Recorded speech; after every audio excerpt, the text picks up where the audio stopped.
क्या आप जानते हैं कि विज्ञान की दुनिया का सबसे बड़ा सवाल क्या है? ऐसे तो अनेकों सवाल हैं जिनका जवाब आज विज्ञान खोजने में लगा है।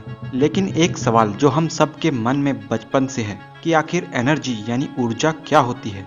हमने बचपन में पढ़ा है कि energy is the ability to do work, यानी कि कार्य करने की क्षमता ही ऊर्जा है। लेकिन एबिलिटी का रिलेशन एक कॉन्शियस एंटिटी से होता है।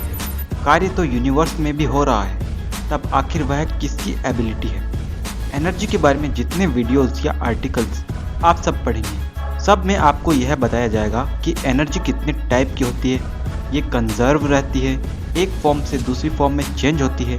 लेकिन कहीं भी यह नहीं बताया जाता कि आखिर एनर्जी होती क्या है। फिजिसिस्ट रिचर्ड पी फेनमैन स्पष्ट शब्दों में यह स्वीकार करते हैं, today we have no knowledge of what energy is.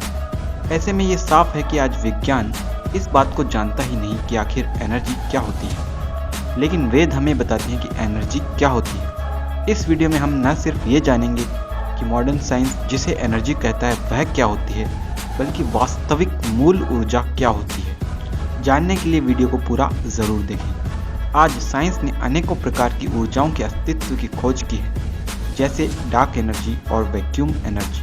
लेकिन वास्तव में यह एनर्जी क्या होती है, इस बारे में विज्ञान को कोई आइडिया नहीं है। असल में जिसे आज साइंस ऊर्जा कहता है वह ऊर्जा का काफ़ी स्थूल रूप है और वास्तविक ऊर्जा काफ़ी सूक्ष्म होती है।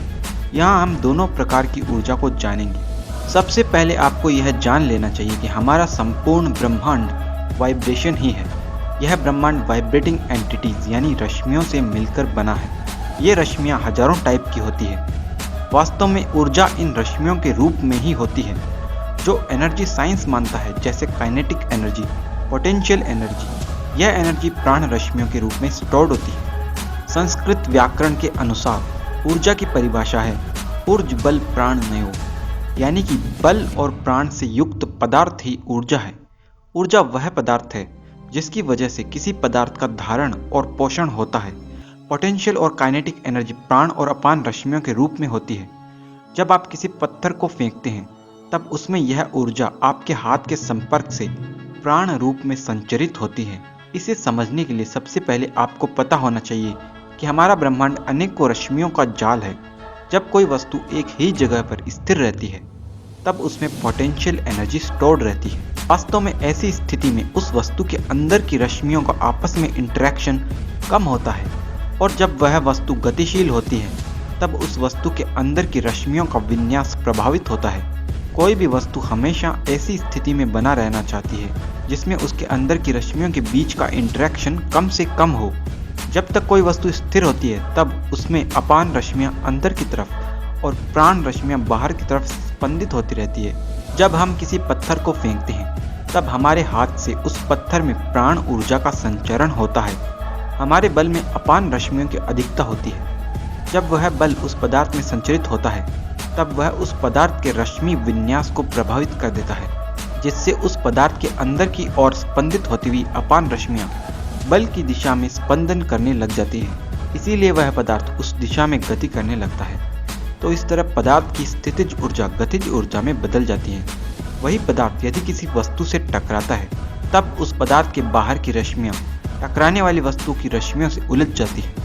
इस वजह से टकराने पर ध्वनि भी पैदा होती है, यानी कुछ गतिज ऊर्जा ध्वनि ऊर्जा में बदल जाती है। यह ऊर्जा का एक स्थूल रूप है जो कि प्राण के रूप में होता है। अब सवाल है कि ऊर्जा तो इन प्राण रश्मियों में भी होती है, वह ऊर्जा कहाँ से आई? प्राण रश्मियों में ऊर्जा मनस तत्व से आती है। मनस तत्व में ओम रश्मि से, ओम रश्मि में ईश्वर से। इस तरह मूल ऊर्जा ईश्वर या किसी चेतन का ही गुण होती है, यानी कि वास्तविक ऊर्जा चेतन के प्रयत्न रूपी गुण का प्रकट रूप होती है। इस संपूर्ण ब्रह्मांड में जो ऊर्जा है वह ईश्वर रूपी चेतन के प्रयत्न का प्रकट रूप है। इस तरह वास्तविक ऊर्जा चेतन का गुण है, न कि चेतन खुद ऊर्जा है। ईश्वर स्वयं ऊर्जा नहीं बल्कि ऊर्जा ईश्वर का गुण है। तो फ्रेंड्स, जिस ऊर्जा की बात मॉडर्न साइंस करता है वह प्राण रश्मियों के रूप में होती है और वास्तविक मूल ऊर्जा ईश्वर का गुण है। इस वीडियो के बारे में आप लोग क्या सोचते हैं, कमेंट करके मुझे ज़रूर बताएं। मैं मिलता हूं आपसे किसी अगले वीडियो में। तब तक के लिए नमस्ते।